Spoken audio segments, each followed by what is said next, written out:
welcome to the n-Lorem podcast series, a series that focuses exclusively on patients now referred to as having nano-rare mutations. I'm Stan Crooke, and I'm the founder, chairman, and CEO of n-Lorem. n-Lorem is a nonprofit foundation that I initiated in January of 2020. Our mission at n-Lorem is to take advantage of the technology we created at Ionis Pharmaceuticals, Antisense technology, or ASO technology, to discover, develop, and provide experimental ASO treatments to nanorel patients, and to do that for free for life. In previous chats, I introduced the basics of chemistry, cells, networks, drugs, how they work, and how to think about them. We also discussed platforms for drug discovery and how they differ. And finally, we focused on what we do at n-Lorem and ASO technology. Today, we begin a series of chats about organs. Organs reflect how a complex multicellular organism actually organizes their components to meet the needs of the entire organism. Each organ typically has several key functions and some secondary responsibilities, and to a great extent, the architecture of each organ reflects the main task that the organ has to perform.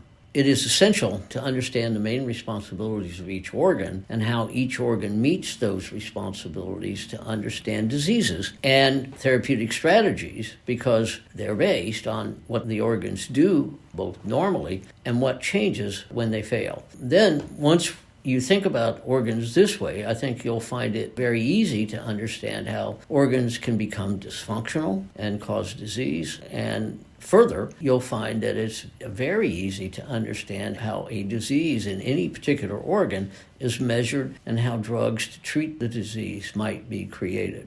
The first organ system on which we will focus is the cardiovascular system. I really like teaching about this system because it is well understood and it's pretty simple. Plus, diseases of the cardiovascular system are still the most common causes of death in developed economies. And there are a good many genetically caused diseases of this system, some of which are rare enough to be mutations that we try to address at n-Lorem. Today, I'll introduce the components of the cardiovascular system and focus on the roles of blood vessels and the very important component of the system, which is actually the fluid that flows through blood vessels, blood. The cardiovascular system is made up of a pump, two types of pipes, and a spigot. Obviously, the pump is the heart. The two types of pipes are the arterial pipes and the venous pipes. These two sets of pipes differ significantly because they have very, very different jobs. The spigot is, of course, the kidney.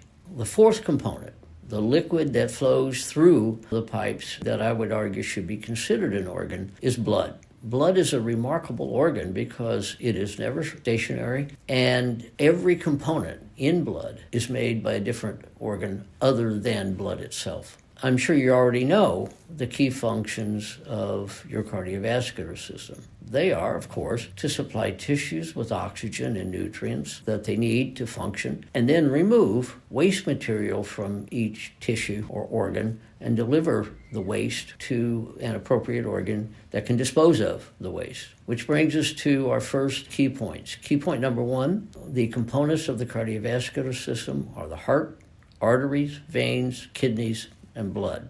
Key point number two is that the main job of the cardiovascular system is to provide oxygen and nutrients to tissues and then help the tissues get rid of waste and then remove the waste from the body. Let's start with blood. Blood actually has many different functions. For the moment, though, we will focus on four main functions related to the jobs of the cardiovascular system. In the lung, blood must exchange oxygen for carbon dioxide. It must then deliver oxygen and nutrients to all the tissues or organs.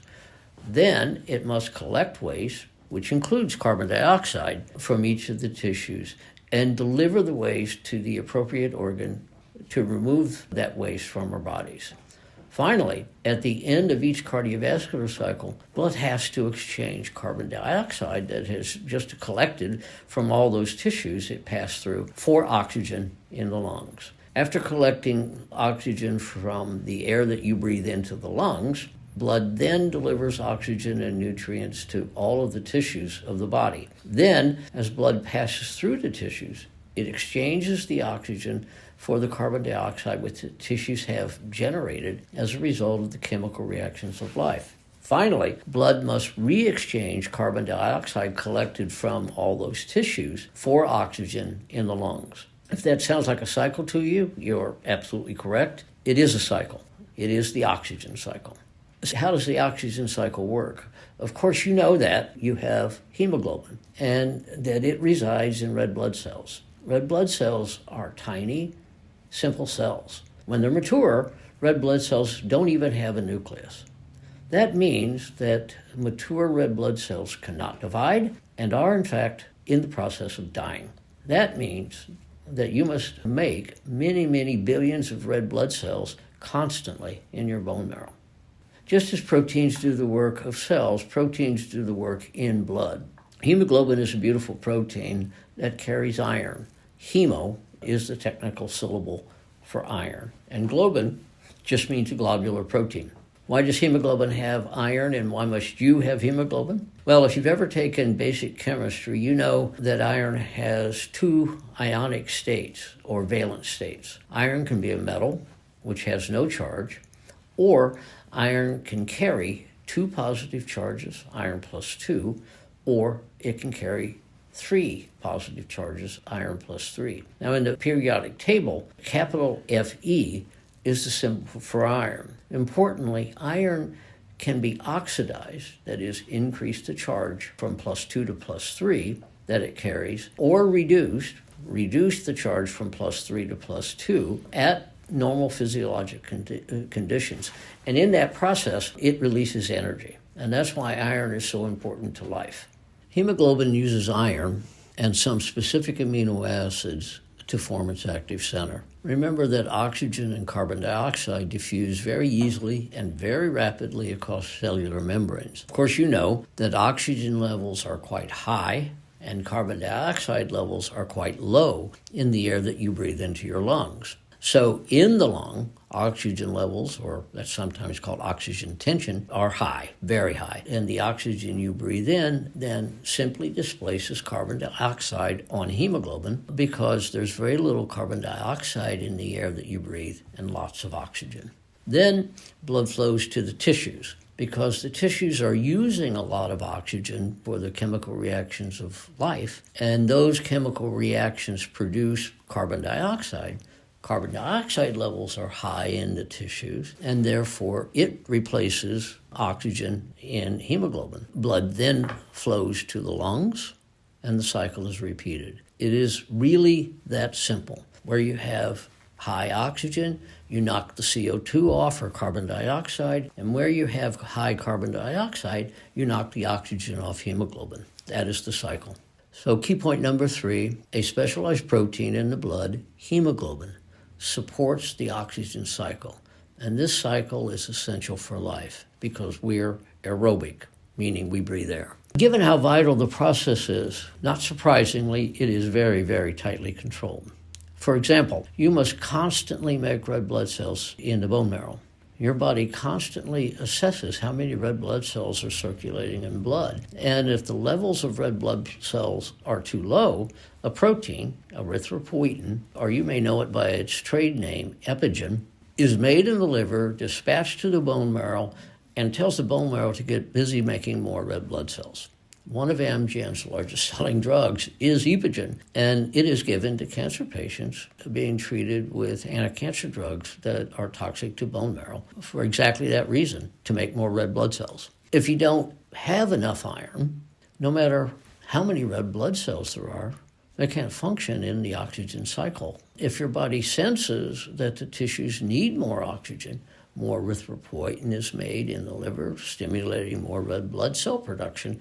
But of course, this doesn't help much because you have plenty of red blood cells, you're short on iron. And so your problem then is a lack of iron.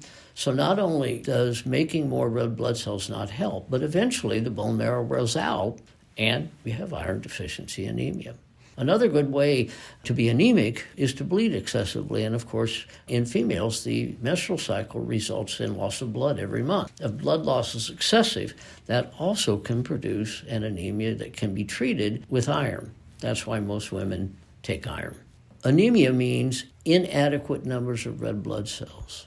It is cool to realize that if hemoglobin's shape changes, which it does in the absence of iron, it will then deform red blood cells. And so a trained person can look at your blood under a microscope, and just by looking at the shape of the red blood cells, tell that you probably have iron deficiency anemia. And in fact, you can look at red blood cells and make all kinds of other diagnoses as well, and I'm going to come to that in just a little bit. So hemoglobin is essential for life, and there are hundreds of mutations in hemoglobin that cause a very wide range of diseases. Humans are thought to have begun in southern Africa and then migrate up to the Mediterranean and then beyond.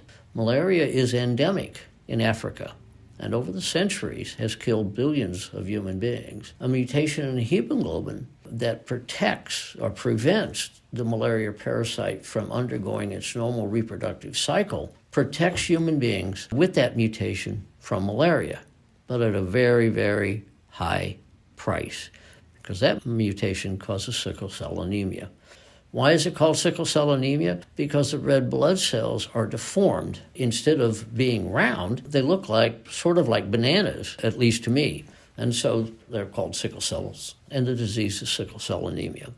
You can also become unhealthy if you have too much iron or make too many red blood cells. If you have too much iron in cells other than red blood cells, excess iron is very toxic because it is so chemically reactive. Metallic iron is also toxic, and chronic iron overload is called hemochromatosis, iron in excess, and it makes the tissues red. Too many red blood cells can also cause problems on their own as well. Having too many red blood cells chronically is called polycythemia. Poly, too many, cythemia, cells. And one manifestation of too many red blood cells is that the blood becomes too viscous and no longer flows easily, and therefore in the very tiny arterioles and veins, the red blood cells can clog these little vessels up, and that then blocks oxygen and nutrients from getting into the tissues. The lack of oxygen and nutrients kills cells. Cell death in any organ caused by a lack of blood flow is called an infarction. When the infarction happens in the heart, that's a heart attack. But since blood flow is necessary for every organ, if blood flow is blocked, that organ will have an infarct. Key point number 4 then, the oxygen cycle is very tightly controlled. Key point number 5, any reduction in oxygen carrying capacity of blood is sensed, and to compensate, erythropoietin is dispatched from the liver to direct the bone marrow to make more red blood cells. Key point number 6, many diseases are caused by mutations in hemoglobin, including anemias, thalassemias, and thalassemias include a specific example, sickle cell anemia. And finally, key point number 7, both low iron and high iron levels cause disease. Low iron, iron deficiency anemia; high iron, hemochromatosis. We hope you're enjoying the n-Lorem Patient Empowerment Program podcast. We at n-Lorem want to provide support to our podcast listeners the best way that we can. There's no better way for us to do that than to ask you directly. Do you have questions you want to ask Stan Crooke? Stan will be taking questions directly from you and other podcast listeners and dedicating an entire episode towards answering your questions, AMA style. If you're a nano-rare disease patient, family member, friend, physician, rare disease advocate, or you just enjoy the podcast, we want to hear questions from you. Please don't be shy. All questions are important and may end up helping other listeners. So don't miss a great opportunity to get your questions answered by the Patient Empowerment Program host, CEO of n-Lorem, and the father of antisense technology himself, Dr. Stan Crooke. To submit a question for the upcoming Q&A episode, email podcast@n-Lorem.org. That's podcast@n-Lorem.org with the subject line podcast question. If you wish to be identified, mention your name in the email. If not, we'll keep your submission anonymous. We can't wait to hear from you. Now back to the episode. The fourth main job of blood is to respond to leaks or obstructions in our blood vessels. How do leaks in pipes happen in your world? Well, sometimes leaks are caused by events outside the pipes. The dreaded break in a big water-carrying pipe that happens when some construction worker digs in the wrong place, and the inconvenience caused are things most of us have experienced. Similarly, there can be externally caused leaks in the pipes that we use to get rid of waste. The sewer system. Blockage of pipes can be caused by external events too. For example, tree roots can obstruct water pipes or sewers. And as you would expect, externally caused obstructions are more common in sewers than water pipes, because in sewers, they're carrying waste with much lower pressure than the water pipes, which are relatively high-pressure distributors of water. Externally caused leaks of blood vessels are typically caused by trauma. You cut your finger, you get stabbed, or you have an accident and you bleed. Anytime you bleed, you react as if it is an emergency, because you know that if you allow bleeding to go unchecked, you could bleed to death. We'll return to this topic and I'll show you what bleed to death actually really means in physiological terms. You also react very differently to trauma that causes a leak from an artery versus a vein. Why? Well, because arteries are very high-pressure pipes, and blood will literally spurt out of an artery, so you know that you have less time to stop the bleeding before you bleed to death. Externally caused obstructions of blood vessels can happen when another organ or mass impinges on blood vessels. The most common cause of this is cancer, but sometimes normal organs can grow too large and obstruct blood vessels as well. Of course, in our body, just like everyday life, the low-pressure pipes, the veins, are more likely to have externally caused obstruction than the high-pressure, rapid-flow pipes, the arteries. Leaks and obstructions of blood flow can also happen without external causes. Just as water mains break because the water pressure is too high for the pipes to manage, some leaks happen when a person's blood pressure is too high, causing a pipe to rip open. When that happens in a human, the rip in the artery is called an aneurysm. Aneurysms can occur in the large arteries, like the aorta, and are a surgical emergency because the person could bleed to death very rapidly. Rips can also occur in the tiny arteries that are called arterioles, meaning small, tiny little arteries. And in that case, the manifestations depend on where the arterial leak occurs. Any disruption in the supply of oxygen to any tissue in any organ will cause rapid cell death at that site that is no longer getting oxygen, and that is called an infarction.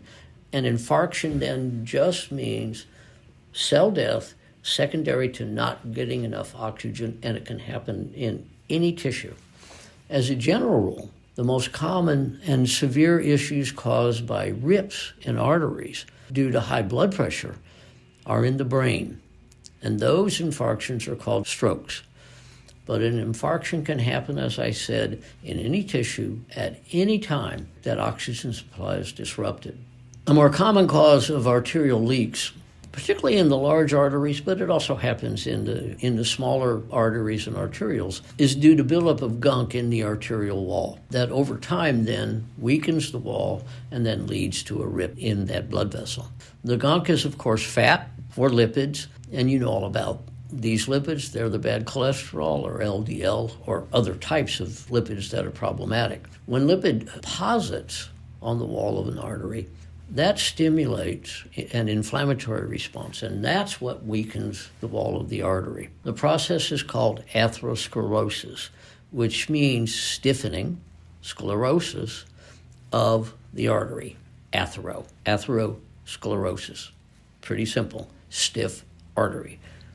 Arteries with atherosclerosis are stiff. No matter the cause, rips of big arteries or aneurysms are surgical emergencies. Rips in the little arteries or little arterioles cause disruption in oxygen supply to a tissue, and that leads to an infarction. An infarction really is just simply rapid cell death associated with a lack of oxygen supply. Of course, an infarction in the heart is a heart attack. Infarctions in the brain are strokes. But infarctions can occur in any organ at any time if blood flow is disrupted. Think about the challenge that blood actually has.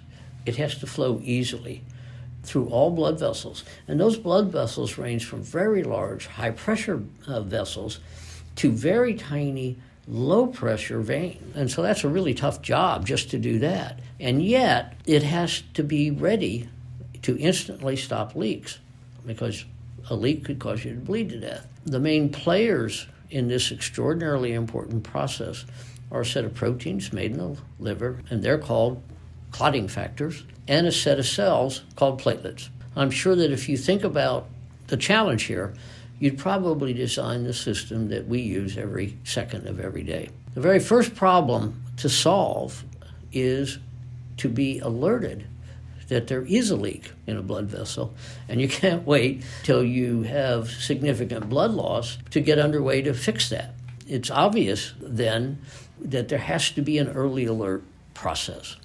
So when blood vessels spring a leak, that leads to release of a chemical signal that tells the platelets that are passing through in blood to recognize the problem, and their task is to sit down on that leak and begin to plug it up. And that produces then this initial sort of plug, just exactly as you would do if your water pipe leaked. Of course, you turn the water off, then plug the leak. We don't have that option. The leak must be plugged while blood is still flowing, and that really is quite a remarkable task. So step one is that the platelets sit down on the leak, and then step two, the platelets signal a set of proteins that are called clotting factors and made in the liver and circulate constantly in blood to get busy building a permanent patch made up of a strong mesh network, fibrin, that then traps more platelets, more clotting factors, and all kinds of other materials to produce a solid patch. And when you cut yourself, you see the patch. It's a scab. That's going on internally too. And with modern methods, in fact, we can actually watch in a blood vessel the blood flow, and platelets and clotting factors respond to a leak that we can put in that blood vessel. Now, what are clotting factors and how does the system work to assure that normally blood flows smoothly throughout all the vessels, yet responds immediately to a leak by stopping the blood flow at that site? Well, the way we would design that system is that we would have some proteins that are normally not active but can be readily activated, and those proteins would be circulating all the time, and when there's a leak, they would become active and go to work along with platelets to stop that leak. Clotting factors then are exactly that. They are designed exactly that way. Clotting factors are all enzymes. Remember that an enzyme is just a protein that helps chemical reactions go faster. All clotting factors are proteases, proteins that degrade other proteins and sometimes themselves. So clotting factors are made in an inactive form, an inactive protease. And they're inactive because they have an extra bit of protein that covers up the active enzymatic center of those proteases. Such proteins are called proteins, meaning inactive but easily converted to an active form. In this case, these proteins are activated by the other clotting factors that are also proteases. In fact, there are 12 clotting factors that are made in the liver. These clotting factors comprise a multi-step cascade. The first clotting factor is present both in tissues and blood, and you can think of it as the first responder. It then degrades the bit of proteins that block the active centers of the second clotting factor, and then that process repeated step by step for all the different clotting factors. Again, that creates a multi-step cascade. Using multi-step cascades for systems that have to be very rapidly responsive but tightly controlled is a very common solution in biological systems because it does provide multiple opportunities to regulate the process. For sure, you want to be in control of when you clot and when you don't, and this is the system you use. Now, given how important this process is and how important platelets are to it, you would certainly guess that the level and activity of platelets are tightly controlled, and that's certainly true. If platelet levels are too low, a factor made in the liver, thrombopoietin, is dispatched to bone marrow to stimulate the production of more platelets. Why is it called thrombopoietin? Thrombo, clotting, poietin, stimulating clotting factors. Once again, one of Amgen's major products is thrombopoietin, and it is used to help cancer patients have less bleeding during chemotherapy because it can stimulate the production of more platelets that they need. Not only is platelet number monitored and carefully regulated, but platelet activity is also carefully regulated. Now, platelet activity is really simple. Platelets simply have to aggregate. They have to sit down and at a leak in a blood vessel and form that initial plug, just simply by aggregating. So platelet activity tests are called platelet aggregation tests. Platelet aggregation can be caused by a couple of different chemicals that are made constantly in the body and readily available, and they include ATP and adenosine. Platelet activity can also be stimulated by solid substrates, such as what you would find in a blood vessel wall. So in platelet activity tests, platelets are asked to aggregate by adding one of those stimuli to the platelets, and then we just simply measure how fast and how well the platelets aggregate. Similarly, the production of clotting factors in the liver is very tightly controlled. The entire pathway that leads to the production of all those clotting factors is controlled as a unit, as the entire pathway. And that's the case for many critical pathways. We regulate not just the individual components of the pathway, but the entire pathway itself. The production of proteins that are necessary for the performance of blood and other organs is one of the two main jobs that the liver does. Of course, the other job that the liver does is the exact opposite. It filters venous blood and extracts waste and potentially toxic materials from blood, metabolizes them, and then excretes them in bile. So by now you know that platelet number, platelet activity, platelet levels, and the levels of clotting factors are carefully regulated. And as we've seen time and time again, these complicated, highly regulated systems can break down. Fortunately today, when there are problems in the clotting system, we have a good many drugs that we can use to treat patients with these problems.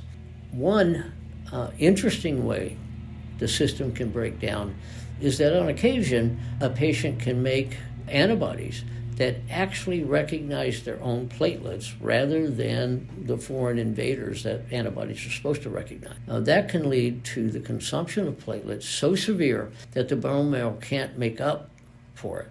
And it is called thrombocytopenia.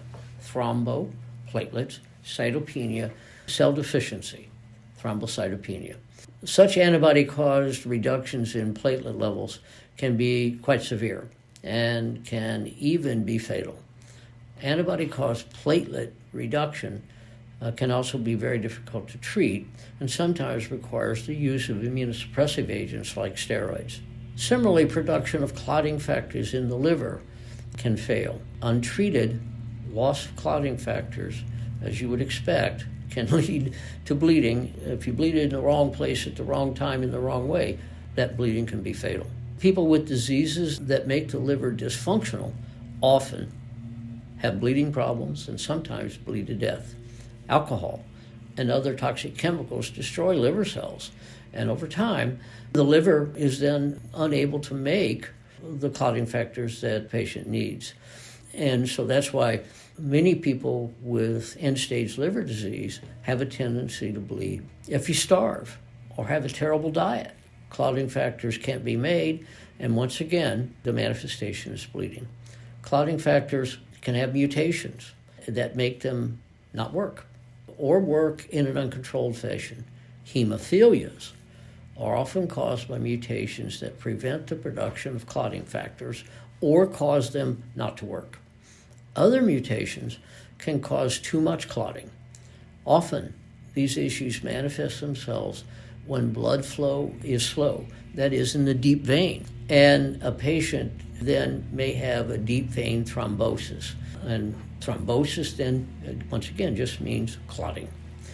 Blood clots in deep veins, and this usually happens in the legs, are dangerous because they can damage local tissue, but even more so because they can break apart. And then these small little fragments of clots can travel in blood until they encounter a small enough vessel that they clog it up. And since they're in the veins, the first organ that they encounter that really matters is the lung. But they can also get trapped in the heart. And even though these events have different names, they really represent the exact same process and the exact same problem. A clot that blocks a little blood vessel leading to any tissue will disrupt the flow of oxygen and cause those cells in that area to die, and that's called an infarction. That event in the lung is called a pulmonary embolus. It is a medical emergency. And the same event that happens in the heart is called an infarction or a heart attack, another medical emergency. Another source of fragments of clots or clot-like material happens in patients with atherosclerosis. As I said, if you have elevated bad cholesterol or other types of bad lipids, the lipids accumulate on the surface of blood vessel walls. An individual site of accumulated lipids, platelets, and other inflammatory processes and materials is called a plaque, because that's what it looks like. It looks like a plaque. And the medical term for a plaque is an atheroma, a thrombus-like spot on a vessel wall. The whole process is called thromboembolic disease. Thrombo, a blood clot, embolic, a piece of clot, breaks off and travels in blood till it gets trapped in a tiny little blood vessel. So key point number 8, blood must flow easily, but it has to be able to respond to leaks immediately. And you can't shut the water off. You have to do it while you're still providing blood to the body. Key point number 9, clotting is managed by clotting factors made in the liver, and clotting factors are proteases that are purposely made to be inactive, but when needed, the protease activity of the clotting factors leads to activation of the clotting system. Key point number 10, a second major component of the clotting system is a set of cells called platelets.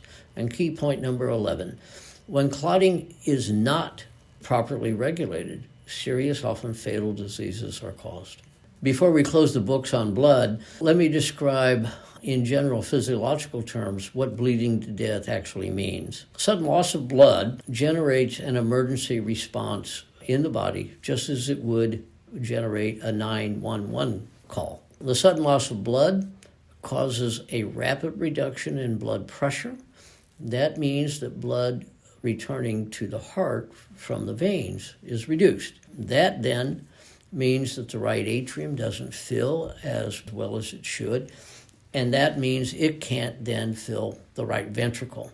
And since the right ventricle isn't getting enough blood, less blood is pumped to the lungs to be oxygenated. So now you're in oxygen deficit. Then all of that problem accumulates on the left heart. Less oxygenated blood enters the left atrium, and as a consequence, the left ventricle doesn't fill correctly.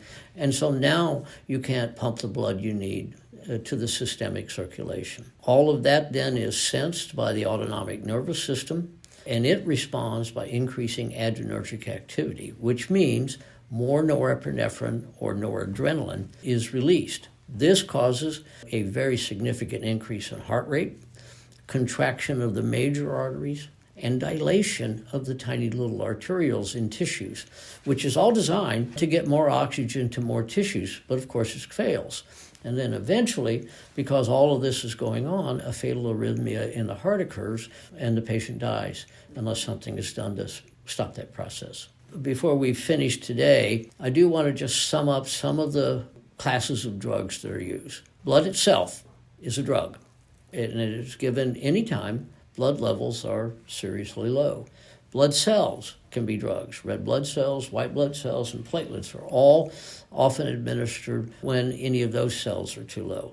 Anemia treatments include blood, iron, and erythropoietin, and the thalassemias, like sickle cell anemia, are treated with things like urea because one of the problems they have is blood flow is disrupted because of the viscosity of the blood being wrong. Low platelet levels are often treated with thrombopoietin or the administration of platelets. Hemochromatosis is often treated with chelator-type drugs. These are chemicals that bind iron tightly and then are excreted in urine, extracting the iron from tissues and getting rid of it. Thromboembolic diseases are often treated with blood thinners. Blood thinners absolutely do not make blood thinner. They reduce the ability of blood to form clots. The oldest drug used to reduce clotting is coumarin, the rat poison. It works by preventing the liver from making clotting factors, and it has a therapeutic index of 1. You'll remember from one of the earlier chats that we had that a therapeutic index of 1 means that you have as high a likelihood of having a side effect as you do of having a benefit.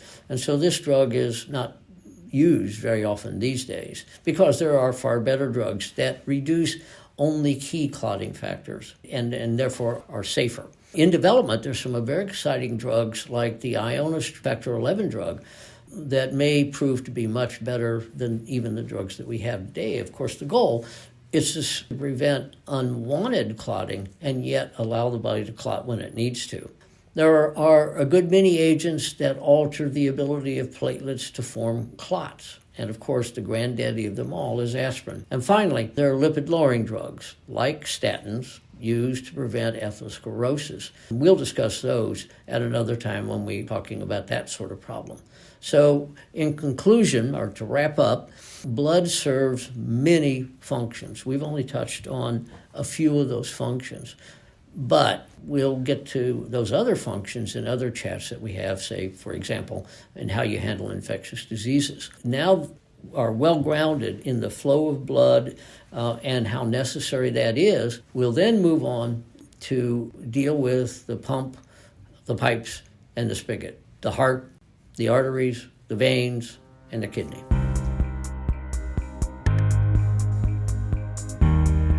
n-Lorem is a nonprofit committed to discovering and providing personalized experimental treatments for free, for life, to patients with genetic diseases that affect 1 to 30 patients worldwide, referred to by n-Lorem as nano-rare.